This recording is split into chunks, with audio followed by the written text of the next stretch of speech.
Reports say India overtakes Nigeria as the globe's poverty nation. Shockingly, India drops back into the poverty line and overtakes Nigeria as the globe's poverty nation with 83 million Indians living below the poverty line, while on the other side, wealthy Indians only get richer. There are two India whose lines of demarcations are getting more defined over time. The reality is India's state of poverty is something often denied by the Indian government, cloaking it with incessant AD raids on the centre's opponents and opposition parties in attempting to secure a reputation for dealing with black money. However, the black money abroad as Swiss banks is only increasing. The Press Freedom Index and Global Hunger Index, which has set out on its way to becoming Vishwaguru under the Modi regime, India has now become the poverty capital of the world, overtaking Nigeria. According to the news published in Business Insider Africa, till now the African country Nigeria was considered to be the poverty capital of the world with the highest number of poor. Recent fresh data from the World Poverty Clock (WPC) has shown that India has overtaken Nigeria. According to new figures, India now has 83 million people living below the UN's estimated poverty line in 2022. In Nigeria currently, 70 million people are living in extreme poverty, representing 33% of its over 200 million people. In 2018, Nigeria held the position with about 87 million people in extreme poverty, compared with India's 73 million. India and Nigeria have the largest share of the world's poor population, which is 12.2% each. In Nigeria, 83,005,482 are below poverty line, whereas in India this number is 83,068,597.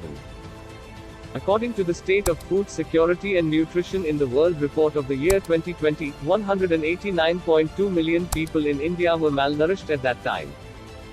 According to the news published in YKA, every year 2.5 million people in India lose their lives due to starvation. India has 27.5 points in the report of the Global Hunger Index in the year 2021, which shows a very bad situation. A recent report released by Center for Science and Environment (CSE) and Down to Earth magazine says that 7 out of 10 Indians are unable to afford nutritious food. Inflation is increasing day by day, and especially in food items. In the past year, Consumer Food Price Index (CFPI) inflation of food prices has seen a 327% rise. Whereas the Consumer Price Index (CPI), which includes the CFPI, has seen an increase of 84%. Unemployment and the effects of the pandemic have pushed many families into extreme poverty. The Indian rupee has reached its lowest ebb ever. Now the value of $1 is about 80 rupees. Market experts say that the crisis may still deepen. Over the last decade, India, under the policies of former Prime Minister Dr. Manmohan Singh, lifted 271 million out of poverty from 2006 to 2016 at the fastest rate globally.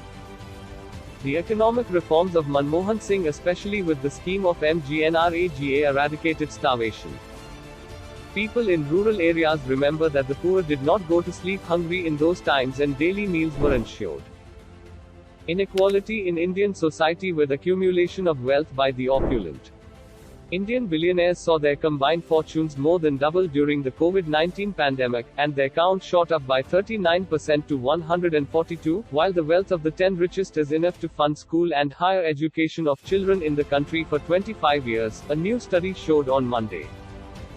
On wealth inequality, the Oxfam report further said that 142 Indian billionaires collectively own wealth of $719 billion United States dollars, over 53 lakh rupees crore, while the richest 98 of them now have the same wealth as the poorest 55.5 crore people in the bottom 40%, 657 billion United States dollars or nearly 49 lakh rupees crore.